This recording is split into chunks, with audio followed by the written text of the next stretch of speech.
Selamat malam. Untuk hari ini saya akan mempresentasikan terkait manajemen kontrak, yaitu tentang etika dan transparansi dalam pengadaan konstruksi.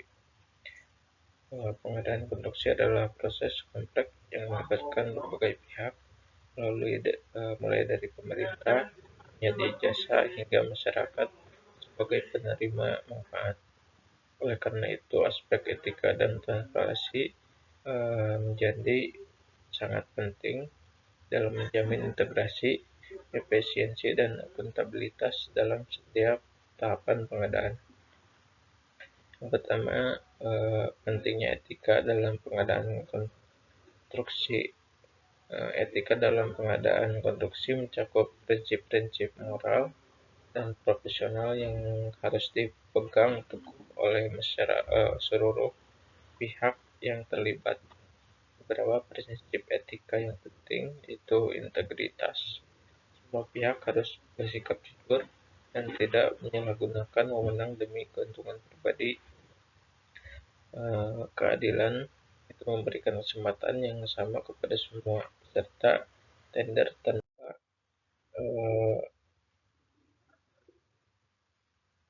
terus ada profesionalisme, yaitu bertindak sesuai dengan standar teknis dan kode etika profesi. Terus ada akuntabilitas, tanggung jawab atas setiap keputusan dan tindakan yang diambil.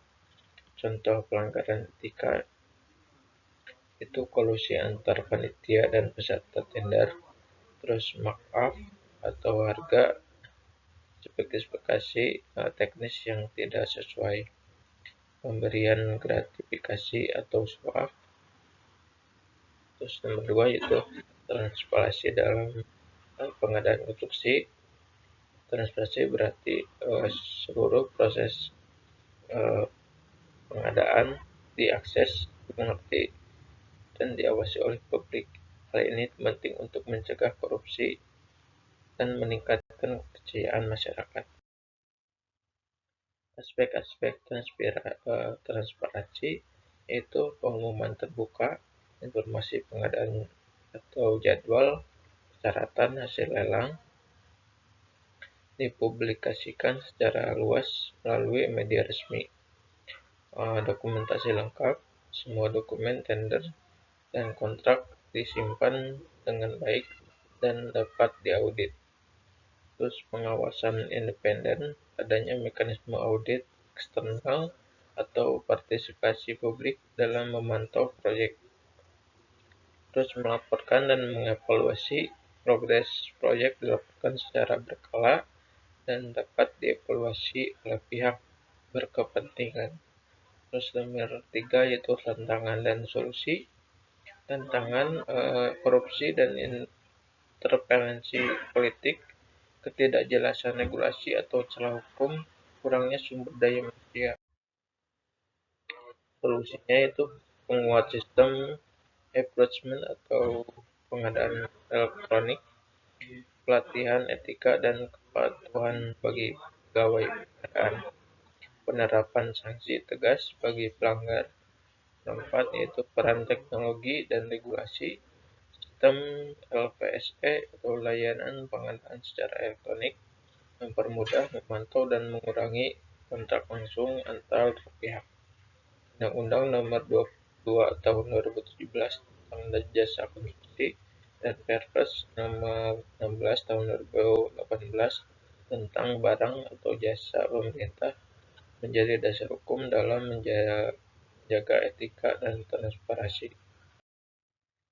Berikut adalah penjelasan mengenai metode pemilihan penyedia jasa konstruksi dan konsultasi sesuai dengan ketentuan yang berlaku dalam pengadaan barang atau jasa pemerintah di Indonesia, khususnya berdasarkan Peraturan Presiden atau Perpres Nomor 16 Tahun 2018 dan perubahannya. Yang pertama itu jenis jasa dalam pengadaan konstruksi, yaitu jasa konstruksi pelaksanaan pekerjaan fisik seperti pembangunan, pemeliharaan, dan rehabilitas infrastruktur. Terus jasa konsultasi konstruksi, jasa yang bersifat intelektual seperti perencanaan, pengawasan, manajemen, konstruksi, dan studi kelayakan. Yang kedua itu metode pemilihan untuk jasa konstruksi. Yang pertama ada tender, digunakan untuk pekerjaan dengan nilai besar dan penyedia cukup banyak. Dapat dilakukan secara tender umum atau terbuka untuk semua penyedia yang memenuhi syarat. Tender terbatas khusus untuk penyedia tertentu karena pekerjaan sangat spesifik atau kompleks. Terus yang B itu seleksi langsung untuk pekerjaan dengan nilai kecil atau penyedia yang sangat terbatas. Hanya dilakukan dengan mengundang 2 atau 3 jasa untuk mengajukan penawaran. Yang C, penunjukan langsung digunakan dalam kondisi tertentu seperti kondisi darurat, bencana, kerusakan, atau mendadak. Penyedia tunggal, terus ada kelanjutan pekerjaan dari penyedia yang sama dengan syarat ketat. Pengadaan langsung untuk pekerjaan konstruksi bernilai kecil di bawah 200 juta, proses cepat dan sederhana. Terus metode pemilihan langsung untuk jasa konstruksi, yaitu seleksi metode utama untuk konsultasi dengan nilai di atas 100 juta, terdiri dari seleksi umum atau terbuka, seleksi terbatas dan terbatas untuk penyedia tertentu. Evaluasi dilakukan berdasarkan kualifikasi kualitas dan biaya atau KPP, biaya terendah untuk pekerjaan sederhana, kualitas teknis KT khusus untuk pekerjaan strategis. Terus yang B itu pemilihan langsung untuk konsultasi dengan nilai sampai 100 juta dan dengan penyedia terbatas. Yang C yaitu penunjukan langsung sama dengan jasa konstruksi, digunakan dalam kondisi tertentu, penyedia tunggal, keadaan darurat, dan lain-lain.